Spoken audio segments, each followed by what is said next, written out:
Well, with daylight saving just a few days away, spring has well and truly sprung. The warmer and drier weather is starting to work its magic on grass growth. In South Canterbury, they're well used to seasons with little rain, but this winter was a wet one. South Canterbury Fed's President Greg Anderson says he's hoping the moisture in the soil will stick around and provide some decent feed for the summer.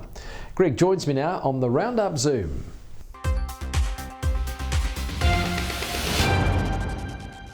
Well, Greg, welcome to the program. You're in the cab of the tractor. What are you up to at the moment? It's actually a side-by-side, just shifting stock around at the moment, just sort of set stock in for hogget lambing and moving stock around where the grass is growing, yeah. And that being the operative word, is the grass growing well now? It's just starting to move. We've got a really nice day here today, but it has been slow. I mean, August was obviously pretty tough for everyone down this way, probably the whole of New Zealand. So, but yeah, it's starting to move, which is good, yeah.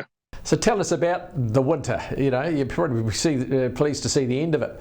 I have to put my hand on heart and say I was away for the month of August overseas, so I probably got away with it pretty good. But no, it was tough. It was certainly tough around South Canterbury anyway. It wasn't a lot of rain, but it just never stopped drizzling or being wet. So, you know, it was tough on stock and slow on pasture growth. Yep. And so I suppose now you've got all that moisture. Does that set you up for, spring and summer from the rest of the seasons as they go through? I'd like to say it does, Mark, but you never know in South Canterbury. You know, 2 weeks in northwest, we could be in a drought. I hate to be a pessimist, but, you know, when you get a lot of rain, you sort of need, it's like drugs, you need a little bit more just to keep things going.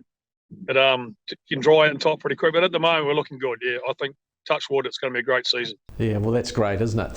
So what about the input costs these days? I mean, everything's still going up, as it were, with the fuel, particularly in the fertiliser. How are you finding that? Well, it's quite frightening, the fertiliser. I was doing a fertiliser recommendation just the other day, and, you know, anything with a bit of nitrogen or phosphate in it is actually very frightening. You know, DAP's gone up to $1,950 a tonne.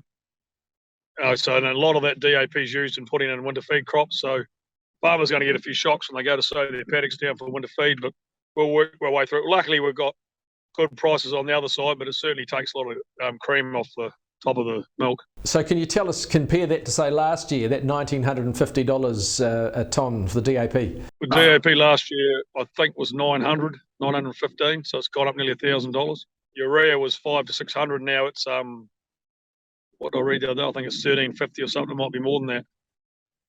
Some of it's double the price. How often do you need to restock that? I mean, does that last you for a season, or what happens? Well, with winter feed crops, you know, obviously, you know, when you're trying to grow a good yield, you've got to put it on.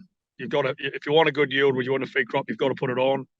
Maintenance fertiliser, farmers can probably play around with that a bit if they've got good, you know, fertility levels. You can probably cut back a wee bit, but that's even a dangerous road to go down, because if you're taking products off, you've got to put something back in. That's just the law of nature. You can't get away from it. So how is farmer morale in South Canterbury with this sort of, this added pressure?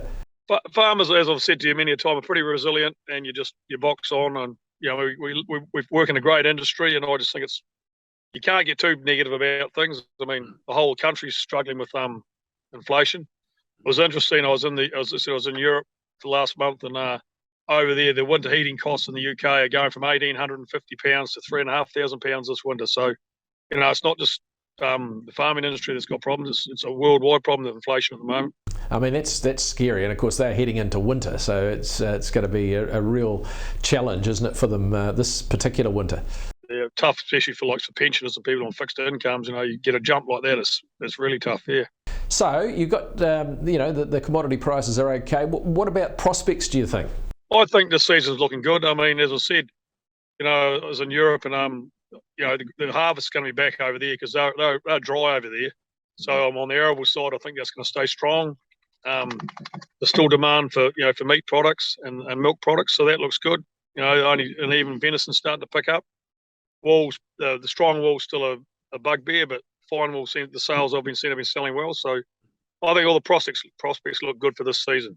And and your own farm at the moment, what sort of state is it in? Yeah, grass is starting to grow. Where I'm working today, it's looking good. Yeah, but yeah, on my wee block at home, it's starting to come away good. Yep. What have you got on there at the moment? Mainly cattle and just a handful of ewes, lambing. Yep, mainly cattle.